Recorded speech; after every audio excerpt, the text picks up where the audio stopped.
ரமேஷ் கிறிஸ்துவின் நாமத்தினால இந்த நாள்ல நான் சந்திக்கிற நான் மகிழ்ச்சியா இருக்கிறேன். இன்றைக்கு ஒரு முக்கியமான ஒரு மனமகிழ்ச்சியான விஷயத்தை உங்களோட நான் பகிர்ந்து கொள்ள நான் ஆசைப்படுகிறேன். இந்த ரொசேஷனா வருடங்களின் சிலை அப்படின்னா என்னன்னு சொல்லி இன்றைக்கு நம்மளோடு பகிர்ந்து கொள்ள நான் ஆசைப்படுகிறேன்.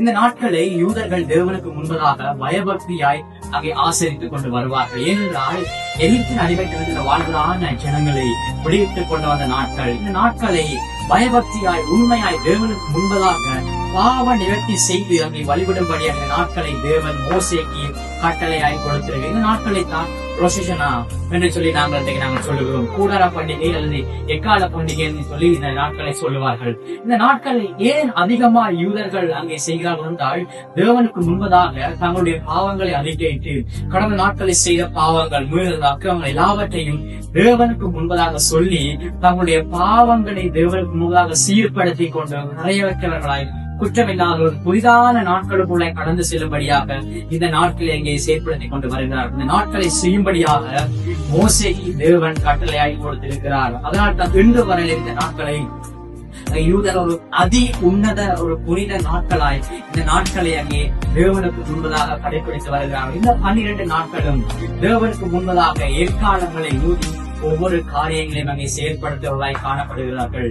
இந்த யூதர்களுடைய வாழ்க்கையில இந்த பாவங்கள் முதல் எல்லாவற்றையுமே தேவன் மன்னிக்கு ஒரு புதிதான ஆண்டுக்குள்ளே கடந்து செல்வதற்காக இந்த நாட்களை அங்கே அனுஷ்டித்து வருகிறார்கள். அது மாத்திரமல்ல, ஒரு கிறிஸ்தவனுடைய ஆவிக்குரியவனுக்கு ஒரு முக்கியமான நாட்களாய் காணப்படுகிறது. அது என்னென்றால் ஆவிக்குரியனுடைய வாழ்க்கையில ஒரு புதிதான ஒரு அத்தியாயம் தொடங்குகிற நாட்களாய் காணப்படுகிறது. புதிதான ஒரு அத்தியாயத்துக்குள்ளாய் புதிதான ஒரு பக்கத்துக்குள்ளாய் அவருடைய வாழ்க்கை கிறிஸ்தவ ஓட்டம் ஊழிய ஓட்டம் தனிப்பட்ட ஆவிக்குரிய வாழ்க்கை தொடங்குகிற நாட்களாய் காணப்படுகிறது. பிரியமானவர், இந்த நாட்கள் ஒரு கிறிஸ்தவனுக்கு ஒரு ஆவிக்குரிய வாழ்க்கை ஆவிக்குரிய ஓட்டத்தை ஓடுகிறவனுக்கு இந்த நாட்கள் மிகவும் முக்கியமான நாட்களாய் காணப்படுகிறது. பிரியமானவர்களே, இந்த நாட்கள்ல எங்களை தேவனுக்கு முன்பதாக நாங்கள் சீர்படுத்திக் கொண்டு ஒரு புதிதான நாட்களுக்குள்ளே ஆவிக்குரிய புதியான ஒரு ஆண்டுக்குள்ளாய் தேவன் இந்த நாட்கள் எங்களை கொண்டு செல்ல விரும்புகிறார். இந்த நாட்கள் இந்த மாதம் செப்டம்பர் மாதம் 22ஆம் தேதி ஆரம்பமாகிறது. இந்த 12 நாட்களும் 22ஆம் தேதி